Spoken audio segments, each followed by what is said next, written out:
The feast finished with an entertainment provided by the Hogwarts ghosts. They popped out of the walls and tables to do a spot of formation gliding.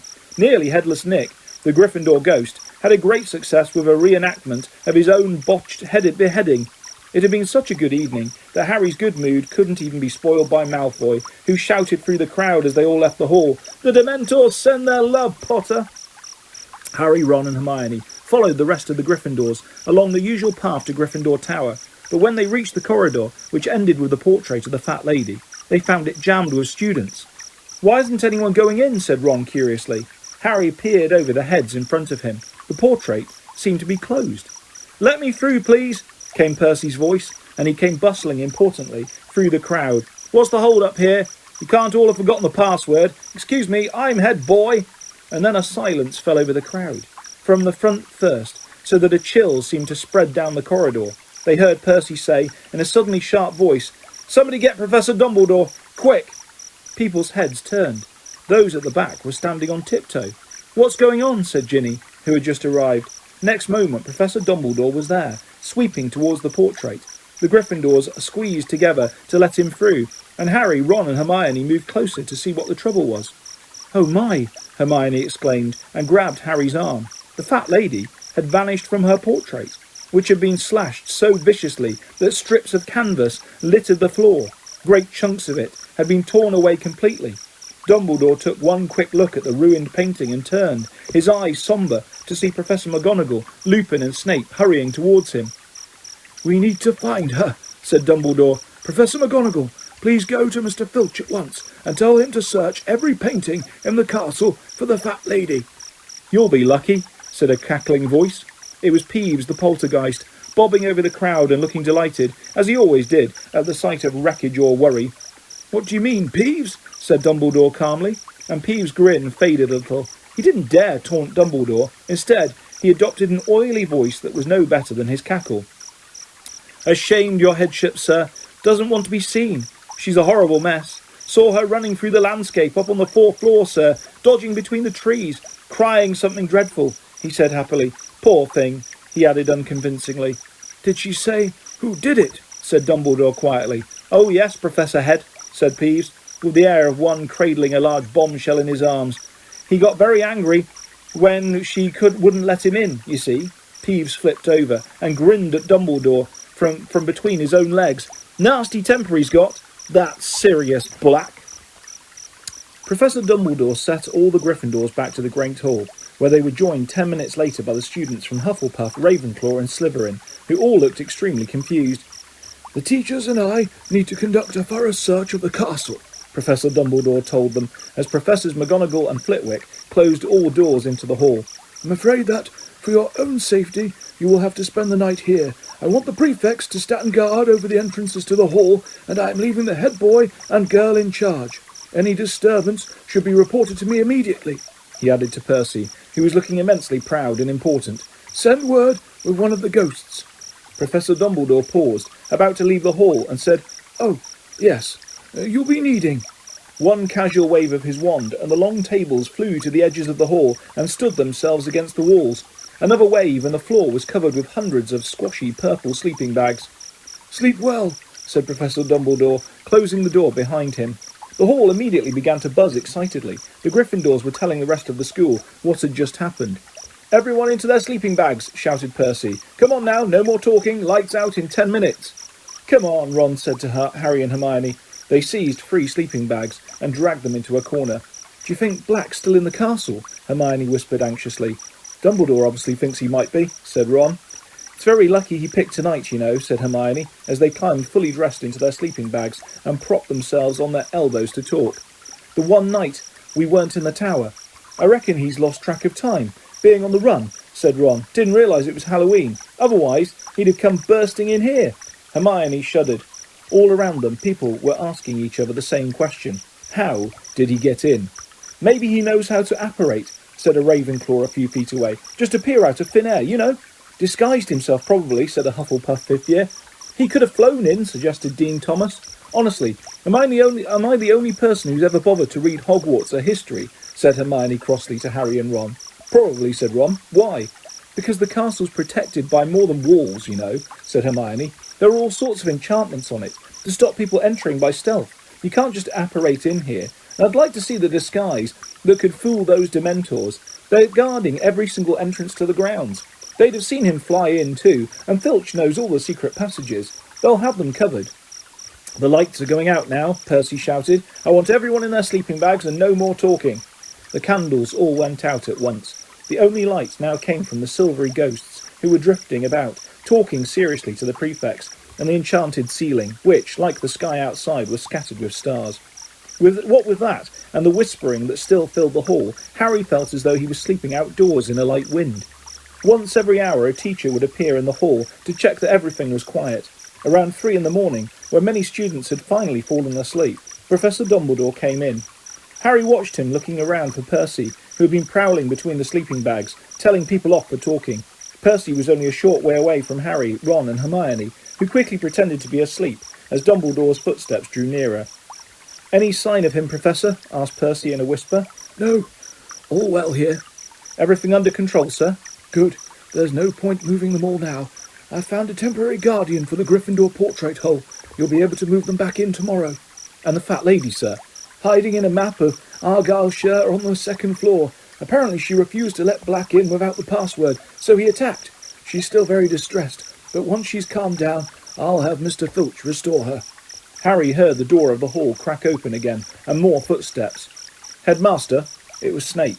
Harry kept quite still, listening hard. The whole of the 3rd floor has been searched. He's not there. And Filch has done the dungeons. Nothing there either. What about the astronomy tower? Professor Trelawney's room? The owlery? All searched. Very well, Severus. I didn't really expect Black to linger.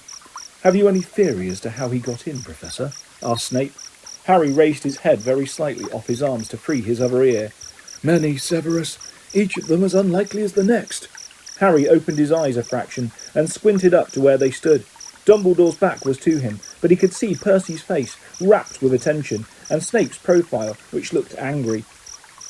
You remember the conversation we had, Headmaster, just before the start of term, said Snape, who was barely opening his lips, as though trying to block Percy out of the conversation.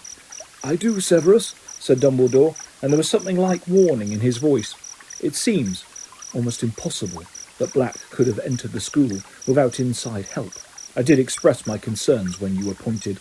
I do not believe a single person inside this castle would have helped Black enter it, said Dumbledore, and his tone made it so clear that the subject was closed that Snape didn't reply. I must go down to the Dementors, said Dumbledore. I said I would inform them when our search was complete. Didn't they want to help, sir? Said Percy. Oh, yes, said Dumbledore coldly, but I'm afraid no Dementor will cross the threshold of this castle while I am headmaster. Percy looked slightly abashed. Dumbledore left the hall, walking quickly and quietly. Snape stood for a moment, watched the headmaster with an expression of deep resentment on his face, and then he too left. Harry glanced sideways at Ron and Hermione. Both of them had their eyes open too, reflecting the starry ceiling. What was all that about? Ron mouthed. The school talked of nothing but Sirius Black for the next few days. The theories about how he had entered the castle became wilder and wilder. Hannah Abbott from Hufflepuff spent much of their next herbology class telling anyone who'd listen that Black could turn into a flowering shrub. The fat lady's ripped canvas had been taken off the wall and replaced with a portrait of Sir Cadogan and his fat grey pony. Nobody was very happy about this. Sir Cadogan spent half his time challenging people to duels, and the rest thinking up ridiculously complicated passwords, which he changed at least twice a day. He's barking mad, said Seamus Finnegan angrily to Percy. Can't we get to anyone else? None of the other pictures wanted the job, said Percy, frightened of what happened to the fat lady. Sir Cadogan was the only one brave enough to volunteer. Sir Cadogan, however, was the least of Harry's worries. He was now being closely watched. Teachers found excuses to walk along corridors with him, and Percy Weasley, acting, Harry has suspected, on his mother's orders, was tailing him everywhere like an extremely pompous guard dog. To cap it all, Professor McGonagall summoned Harry into her office. With such a sombre expression on her face, Harry thought someone must have died. There's no point hiding it from you any longer, Potter, she said in a very serious voice. I know this will come as a shock to you, but Sirius Black... I know he's after me, said Harry wearily. I heard Ron's dad telling his mum Mr. Weasley works for the Ministry of Magic. Professor McGonagall seemed very taken aback. She stared at Harry for a moment or two, and then said, I see. Well, in that case, Potter, you'll understand why I don't think it's a good idea for for you to be practising Quidditch in the evenings. Out on the pitch with all your team members. It's very exposed, Potter. We've got our first match on Saturday, said Harry, outraged. I've got to train, Professor. Professor McGonagall considered him intently. Harry knew she was deeply interested in the Gryffindor's team's prospects. It had been she, after all, who'd suggested him as a seeker in the first place. He waited, holding his breath. Professor McGonagall stood up and stared out of the window at the Quidditch pitch, just visible through the rain. Well, goodness knows, I'd like to see us win the cup at last. But all the same, Potter, I'd be happier if a teacher were present. I'll ask Madam Hooch to oversee your training sessions. The weather worsened steadily as the first Quidditch match drew nearer. Undaunted, the Gryffindor team were training harder than ever under the eye of Madam Hooch. Then, at their final training session before Saturday's match, Oliver Wood gave the team some unwelcome news. We're not playing Slytherin, he told them, looking very angry. Flint's just been to see me. We're playing Hufflepuff instead. Why? Chorused the rest of the team. Flint's excuse is that their seeker's arm's still injured, said Wood, grinding his teeth furiously. But it's obvious why they're doing it. Don't want to play us in this weather. Think it'll damage their chances. There had been strong winds and heavy rain all day, and as Wood spoke, they heard a distant rumble of thunder. There's nothing wrong with Malfoy's arm, said Harry furiously. He's faking it. I know that, but we can't prove it, said Wood bitterly. And we've been practising all these moves assuming we're playing Slytherin, and instead it's Hufflepuff, and their style's quite different. They've got a new captain and seeker, Cedric Diggory. Angelina, Alicia and Katie suddenly giggled. What? Said Wood, frowning at this light-hearted behaviour. He's that tall, good-looking one, isn't he? Said Angelina. Strong and silent, said Katie, and they started to giggle again. He's only silent because he's too thick to string two words together, said Fred impatiently. I don't know why you're worried, Oliver. Hufflepuff are a pushover. Last time we played them, Harry caught the snitch in about 5 minutes, remember? We were playing in completely different conditions, Wood shouted, his eyes bulging slightly. Diggory's put a very strong side together. He's an excellent seeker. I was afraid you'd take it like this. We mustn't relax. We must keep our focus. Slytherin are trying to wrong-foot us. We must win. Oliver, calm down, said Fred, looking slightly alarmed. We're taking Hufflepuff very seriously. Seriously. The day before the match, the winds reached howling point and the rain fell harder than ever. It was so dark inside the corridors and classrooms that extra torches and lanterns were lit. The Slytherin team were looking very smug indeed, and none more so than Malfoy. If only my arm was feeling a bit better, he sighed, as the gale outside pounded the windows. Harry had no room in his head to worry about anything except the match next day. Oliver Wood kept hurrying up to him between classes and giving him tips. The third time this happened, Wood talked for so long that Harry suddenly realised he was 10 minutes late for Defence Against the Dark Arts and set off with a run, with Wood shouting after him, Diggory's got a very fast swerve, Harry, so you might want to try looping him. Harry skidded to a halt outside the Defence Against the Dark Arts classroom, pulled the door open and dashed inside. Sorry, I'm late, Professor Lupin, But it wasn't Professor Lupin who looked up at him from the teacher's desk. It was Snape. The lesson began 10 minutes ago, Potter, so I think we'll make it 10 points from Gryffindor. Sit down. But Harry didn't move. Where's Professor Lupin, he said. He says he is feeling too ill to teach today, said Snape with a twisted smile. I believe I told you to sit down. But Harry stayed where he was. What's wrong with him? Snape's black eyes glittered. Nothing life-threatening, he said, looking as though he wished it was. 5 more points from Gryffindor, and if I have to ask you to sit down again, it will be 50. Harry walked slowly to his seat and sat down. Snape looked around at the class. As I was saying before Potter interrupted, Professor Lupin has not left any record of the topics you have covered so far. Please, sir, we've done Boggarts, Redcaps, Kappas and Grindylows, said Hermione quickly, and we're just about to start. Be quiet, said Snape coldly. I did not ask for information. I was merely commenting on Professor Lupin's lack of organisation. He's the best Defence Against the Dark Arts teacher we've ever had, said Dean Thomas boldly, and there was a murmur of agreement from the rest of the class. Snape looked more menacing than ever. You are easily satisfied. Lupin is hardly overtaxing you. I would expect first years to be able to deal with Redcaps and Grindylows. Today we shall discuss. Harry watched him flick through the textbook to the very back chapter, which he must know they hadn't covered. Werewolves, said Snape. But, sir, said Hermione, seemingly unable to restrain herself, we're not supposed to do werewolves yet. We're due to start hinky-punks." "Miss Granger," said Snape in a voice of deadly calm, "I was under the impression that I was taking this lesson, not you. I am telling you all to turn to page 394. He glanced around again. "All of you. Now." With many bitter sidelong looks and some sullen muttering, the class opened their books. "Which of you can tell me how we distinguish between the werewolf and the true wolf?" said Snape. Everyone sat in motionless silence, everyone except Hermione, whose hand, as it so often did, had shot straight into the air. "Anyone?" Snape said, ignoring Hermione. His twisted smile was back. "Are you telling me that Professor Lupin hasn't even taught you the basic distinction between—" "We told you," said Parvati suddenly. "We haven't got as far as the werewolves yet. We're still on—" "Silence!" snarled Snape. Well, well, well. I never thought I'd meet a third-year class who wouldn't even recognise a werewolf when they saw one. I shall make a point of informing Professor Dumbledore how very behind you all are."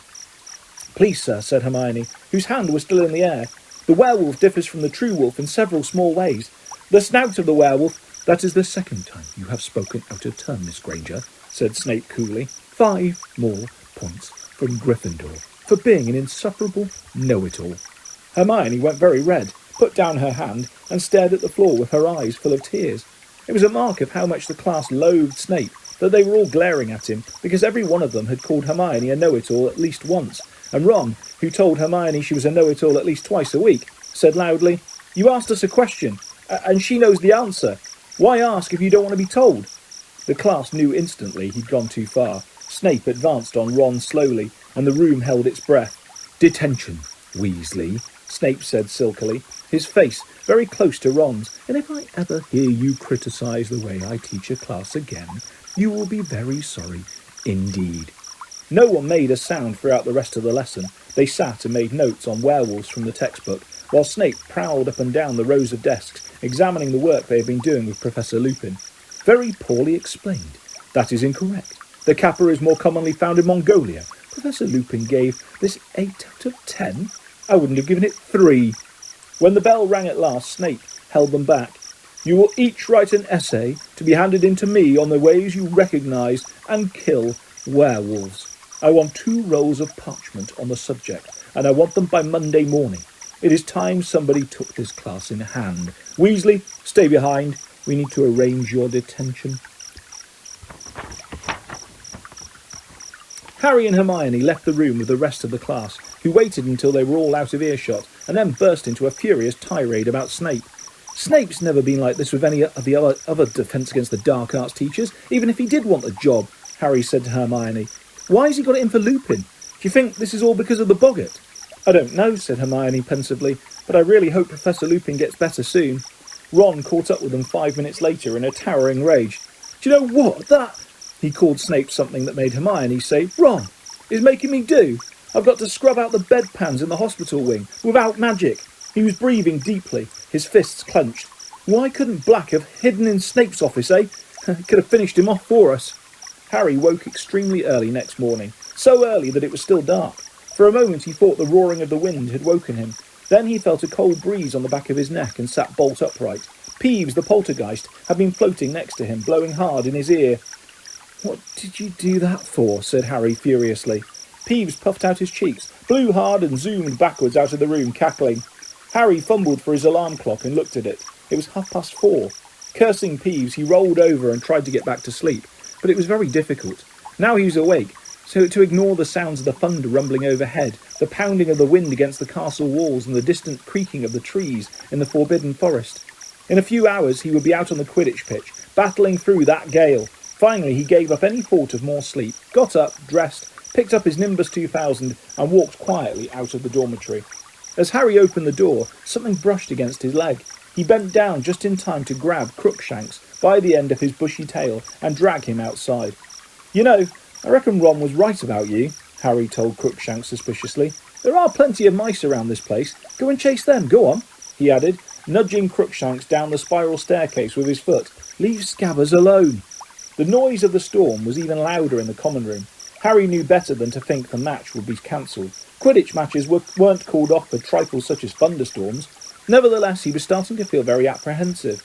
Wood had pointed out Cedric Diggory to him in the corridor. Diggory was a fifth year, and a lot bigger than Harry. Seekers were usually light and speedy, but Diggory's weight would be an advantage in this weather because he was less likely to be blown off course. Harry whiled away the hours until dawn in front of the fire, getting up every now and then to stop Crookshanks, sneaking up the boys' staircase again.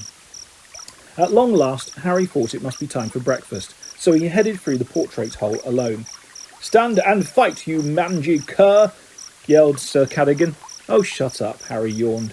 He revived a bit over a large bowl of porridge, and by the time he'd started on toast, the rest of the team had turned up. "It's going to be a tough one," said Wood, who wasn't eating anything. "Stop worrying, Oliver," said Alicia soothingly. "We don't mind a bit of rain." But it was considerably more than a bit of rain. Such was the popularity of Quidditch that the whole school turned out to watch the match as usual, but they ran down the lawns towards the Quidditch pitch, heads bowed against the ferocious wind, umbrellas being whipped out of their hands as they went. Just before he entered the changing room, Harry saw Malfoy, Crabbe and Goyle laughing and pointing at him from under an enormous umbrella on their way to the stadium. The team changed into their scarlet robes and waited for Wood's usual pre-match pep talk, but it didn't come. He tried to speak several times, made an odd gulping noise, and then shook his head hopelessly and beckoned them to follow him. The wind was so strong that they staggered sideways as they walked out onto the pitch. If the crowd was cheering, they couldn't hear it over the fresh rolls of thunder. Rain was splattering over Harry's glasses.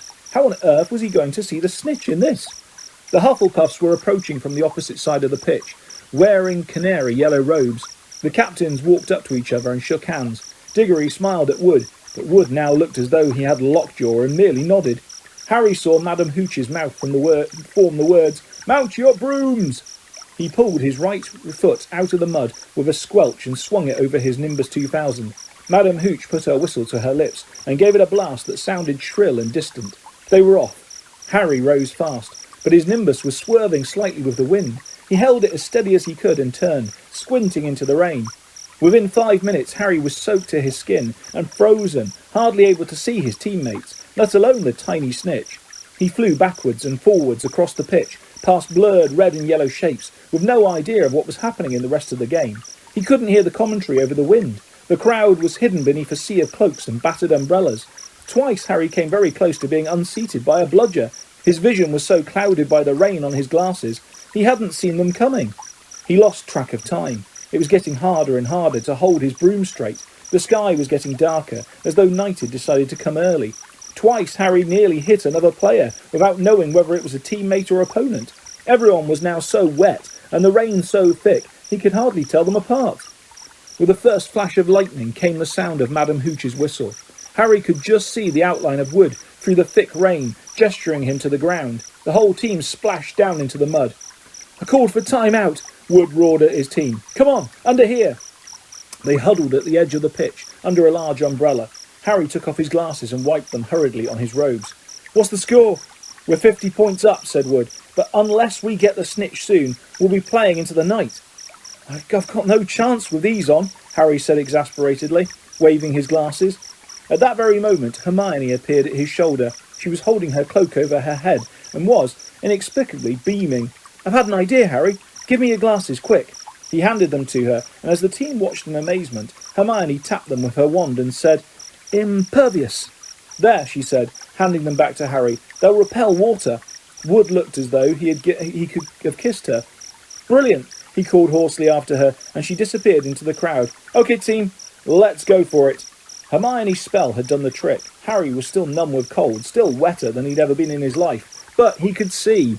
Full of fresh determination, he urged his broom through the turbulent air, staring in every direction for the snitch, avoiding a bludger, ducking beneath Diggory, who was streaking in the opposite direction. There was another clap of thunder, followed immediately by forked lightning. This was getting more and more dangerous. Harry needed to get the snitch quickly. He turned, intending to head back towards the middle of the pitch, but at that moment another flash of lightning illuminated the stands, and Harry saw something that distracted him completely. The silhouette of an enormous shaggy black dog, clearly imprinted against the sky, motionless in the topmost empty row of seats. Harry's numb hand slipped on the broom handle, and his Nimbus dropped a few feet. Shaking his sodden fringe out of his eyes, he squinted back into the stands. The dog had vanished. "Harry!" came Wood's anguished yell from the Gryffindor goalposts. "Harry! Behind you!" Harry looked wildly around. Cedric Diggory was pelting up the pitch, and a tiny speck of gold was shimmering in the rain-filled air between them. With a jolt of panic, Harry threw himself flat to the broom handle and zoomed towards the snitch. "Come on!" he growled at his Zimbus as the rain whipped his face. "Faster!" But something odd was happening. An eerie silence was falling across the stadium. The wind, though as strong as ever, was forgetting to roar. It was as though someone had turned off the sound, as though Harry had gone suddenly deaf. What was going on? And then a horribly familiar wave of cold swept over him, inside him, just as he became aware of something moving on the pitch below. Before he'd had time to think, Harry had taken his eyes off the snitch and looked down. At least 100 Dementors, their hidden faces pointing up at him, were standing below. It was as though freezing water was rising in his chest, cutting at his insides, and then he heard it again. Someone was screaming inside his head. A woman. "Not Harry! Not Harry! Please, not Harry! Stand aside, you silly girl! Stand aside now! Not Harry! Please, no! Take me! Kill me instead!" Numbing, swirling white mist was filling Harry's brain. What was he doing? Why was he flying? He needed to help her. She was going to die. She was going to be murdered. He was falling through the icy mist. "Not Harry! Please! Have mercy! Have mercy!" A shrill voice was laughing. The woman was screaming, and Harry knew no more. Lucky the ground was so soft. I thought he was dead for sure, but he didn't even break his glasses. Harry could hear the voices whispering, but they made no sense whatsoever. He didn't have a clue where he was, or how he'd got there, or what he'd been doing before he got there. All he knew was that every inch of him was aching as though it had been beaten. That was the scariest thing I've ever seen in my life. The scariest thing. Hooded black figures, cold, screaming. Harry's eyes snapped open. He was lying in the hospital wing. The Gryffindor Quidditch team, spattered with mud from head to foot, was gathered around his bed. Ron and Hermione were also there, looking as though they'd just climbed out of a swimming pool. "Harry," said Fred, who looked extremely white underneath the mud. "How are you feeling?" It was as though Harry's memory was on fast forward. The lightning, the Grim, the snitch, and the Dementors. "What happened?" he said, sitting up so suddenly they all gasped. "You fell off," said Fred. "Must have been, 50 feet?" "We thought you died," said Alicia, who was shaking. Hermione made a small squeaky noise. Her eyes were extremely bloodshot. "But the match," said Harry. "What happened? Are we having a replay?" No one said anything. The horrible truth sank into Harry like a stone. We didn't lose." "Diggory got the snitch," said George, "just after you fell. He didn't realise what had happened. When he looked back and saw you on the ground, he tried to call it off. Wanted a rematch, but they won fair and square. Even Wood admits it." "Where is Wood?" said Harry, suddenly realising he wasn't there. "Still in the showers," said Fred. "I think he's trying to drown himself." Harry put his face to his knees, his hands gripping his hair. Fred grabbed his shoulder and shook it roughly. "Come on, Harry. We've never missed the snitch before." "There had to be one time you didn't get it," said George. "It's not over yet," said Fred. "We lost by 100 points, right? So if Hufflepuff lose to Ravenclaw, and we beat Ravenclaw and Slytherin, Hufflepuff will have to lose by at least 200 points, said George. "But if they beat Ravenclaw, no way. Ravenclaw are too good, but if Slytherin lose against Hufflepuff, it all depends on the points. A margin of 100 either way." Harry lay there, not saying a word. They had lost. For the first time ever, he had lost a Quidditch match.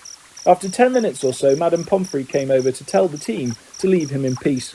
"We'll come and see you later," Fred told him. "Don't beat yourself up, Harry. You're still the best seeker we've ever had." The team trooped out, trailing mud behind them. Madame Pomfrey shut the door behind them, looking disapproving. Ron and Hermione moved nearer to Harry's bed. "Dumbledore was really angry," Hermione said in a quaking voice. "I've never seen him like that before. He ran onto the pitch as you fell, waved his wand, and you sort of slowed down before you hit the ground. Then he whirled his wand at the Dementors, shot silver stuff at them. They left the stadium straight away. He was furious they'd come into the grounds. We heard him. Then he magicked you onto a stretcher," said Ron, "and walked up to the school with you floating on it. Everyone thought you were—" His voice faded away, but Harry hardly noticed. He was thinking about what the Dementors had done to him, about the screaming voice. He looked up and saw Ron and Hermione looking at him so anxiously that he quickly cast around for something matter-of-fact to say. "Did someone get my nimbus?" Ron and Hermione looked quickly at each other. What?" said Harry, looking from one to the other. "Well, when you fell off, it got blown away. said Hermione hesitantly. And? And oh, Harry, it hit the Whomping Willow. Harry's insides lurched. The Whomping Willow was a very violent tree which stood alone in the middle of the grounds. And, he said, dreading the answer. Well, you know the Whomping Willow, said Ron. It doesn't like being hit.